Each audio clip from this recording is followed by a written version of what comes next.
Sir ముందుగా ఆ, లక్ష్మణరావు గారు చాలా సేపు మాట్లాడారు. చౌదరి గారు కానీ నేను కానీ అసలు డిస్టర్బ్ చేయలేదు. ఆయన ఏం చెప్పారో ఆయనకు అంత స్వేచ్ఛనిచ్చి మాట్లాడనిచ్చాము. మేము మాట్లాడేటప్పుడు కూడా ఆయనకి ఏమైనా అబ్జెక్షన్స్ ఉంటే తర్వాత చెప్పమని చెప్పండి, కానీ మధ్యలో రావద్దని చెప్పండి ఫస్ట్. ఆ, పవన్ కళ్యాణ్ గారి సెక్యూరిటీ అంటే కనుక ఇటు ఆంధ్రప్రదేశ్ లో కానీ అటు కేంద్రంలో కానీ ప్రభుత్వం ఏర్పడడానికి పవన్ కళ్యాణ్ గారు కీలకం అయ్యారు అన్న సంగతి మనకి దేశం మొత్తం ఈ రోజు మాట్లాడుకుంటున్న విషయం.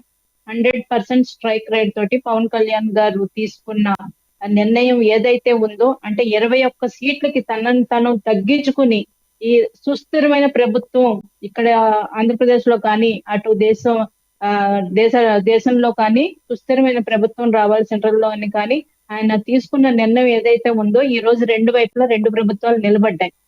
ఈ విధంగా పవన్ కళ్యాణ్ గారు మోడీకి శత్రువులను కూడా తన శత్రువుల లిస్ట్ లో చేర్చుకోవడం జరిగింది. సాధారణంగానే ఒక మార్పుని సమాజంలో ఒక మార్పుని తీసుకొద్దాం అనుకున్న వాళ్ళు, ప్రజలకి మంచి చేద్దాం అనుకున్న వ్యక్తులకి సాధారణంగానే శత్రువులు ఆటోమేటిక్ గా ఎక్కువ మంది ఉంటారండి. నార్మల్ గా రాజకీయాల్లో అంటే ప్రతి ఒక్కరికి అపోజిషన్ వాళ్ళు ఉంటారు, ప్రత్యర్థులు ఉంటారు. కానీ ఒక ఏదైతే ప్రజల తరపున పోరాడి ప్రజలకి మంచి చేద్దాం అనుకున్న వ్యక్తులకి తప్పకుండా ఎప్పుడు, ఇప్పుడే కాదు మనం చరిత్ర చూసుకుంటే అలాంటి వారికి శత్రువులు సమూహం ఎక్కువ ఉంటుందండి. ఇప్పుడు దానికి తోడు సెంట్రల్ లో కూడా కాంగ్రెస్ రాకుండా అక్కడ బీజేపీ ప్రభుత్వాన్ని నిలబెట్టడంలో పవన్ కళ్యాణ్ గారి ముఖ్యమైన పాత్ర ఏదైతే ఉందో, ఇప్పుడు అక్కడి నుంచి కూడా శత్రు సమూహం పవన్ కళ్యాణ్ గారికి ఎక్కువైంది. పవన్ కళ్యాణ్ గారి అండతోటి బీజేపీ నిలబడడం, ఇటు రాష్ట్రంలో నిలబడడం ఏదైతే ఉందో, కొన్ని బీజేపీయేతర శక్తులు జీర్ణించుకోలేక పవన్ కళ్యాణ్ గారి మీద కుట్రలు చేస్తున్నాయన్న వార్తలు వస్తున్నాయి. దానికి సెంట్రల్ నుంచి పవన్ కళ్యాణ్ గారికి సమాచారం రావడం జరిగింది. దానికి తగ్గట్టుగా వారు సెక్యూరిటీ ఏర్పాటు చేస్తారనే భావిస్తున్నాము. ఇక జగన్మోహన్ రెడ్డి గారి విషయానికి వస్తే కనుక 7 లేనిదే జగన్మోహన్ రెడ్డి గారు బయటికి రారు, 7 లేనిదే రాజకీయం చెయ్యరు అని గత కొన్ని సంవత్సరాలుగా మనకి జగన్మోహన్ రెడ్డి గారి మీద వినిపిస్తున్న ప్రధానమైన ఆరోపణ.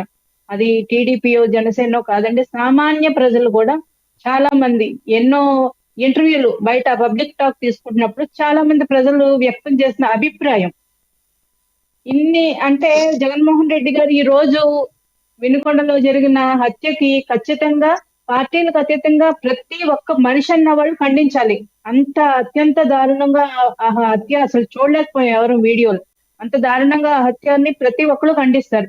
అయితే ఒక ఇద్దరు వ్యక్తుల మధ్య ఉన్న పర్సనల్ గొడవల్ని పిఎస్ ఖాన్ అనే అనుచరులు వాళ్ళిద్దరూ అతని దగ్గర ఇంతకు ముందు వైసీపీలోనే ఇద్దరు పనిచేసి వాళ్ళకున్న పర్సనల్ తగాదాలు, అలాగే వాళ్ళకున్న చీకటి వ్యాపారాలు, అలాగే వాళ్ళకున్న సెటిల్మెంట్లు గొడవలకి ఇద్దరు మధ్య అంతకు ముందు సంవత్సరం క్రితం ఒకరి మీద ఒకరు దాడి చేసుకున్నారు.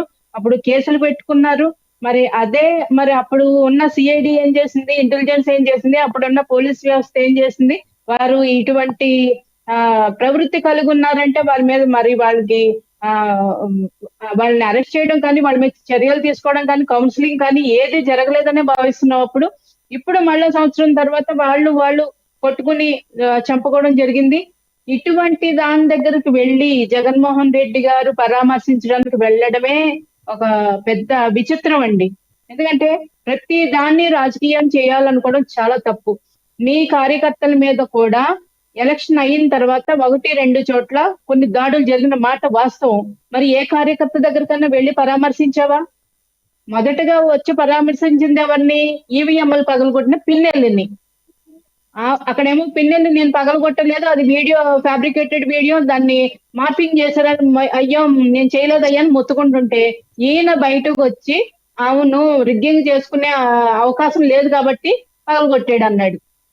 ఈ రోజు వచ్చి వినుకొండలో బాధితుల దగ్గరకు వచ్చి అక్కడికి వచ్చి మీకు 2 దఫాలుగా అమ్మఒడి అందలేదా, వసతి దీవెన అందలేదు, విద్యా దీవెన అందలేదు. 2 దఫాలుగా అందడానికి అంతకు ముందు ప్రభుత్వం ఉంది ఎవరిదండి? ఈ ప్రభుత్వం వచ్చి ఎన్ని రోజులు అవుతుంది? నువ్వు బాధితుల దగ్గరకు వచ్చి అమ్మఒడి వచ్చి ఉండేది మేము ఉంటే, నాన్నబుడ్డ అంది ఉండేది, ఈ ప్రభుత్వం వచ్చాక ఇది రాలేదు, పథకాలు రాలేదు, ఇదా అండి మాట్లాడేది?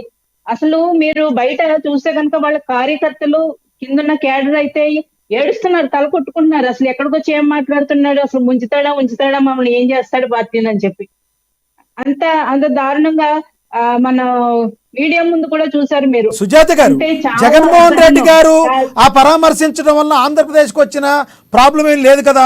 ఇప్పుడు శాంతి భద్రత విషయంలో ఒకటి సుజాత గారు, శాంతి భద్రతల విషయంలో మీ ప్రభుత్వం ఏం తీసుకోబోతుంది అది చెప్తానండి. ఆయన పరామర్శిస్తే ఎవరికి నష్టం లేదండి, ఎవరన్నా బాధితులను పరామర్శించవచ్చు, కానీ దాన్ని రాజకీయం చేయాలనుకోవడం తప్పు అని చెప్తున్నాను.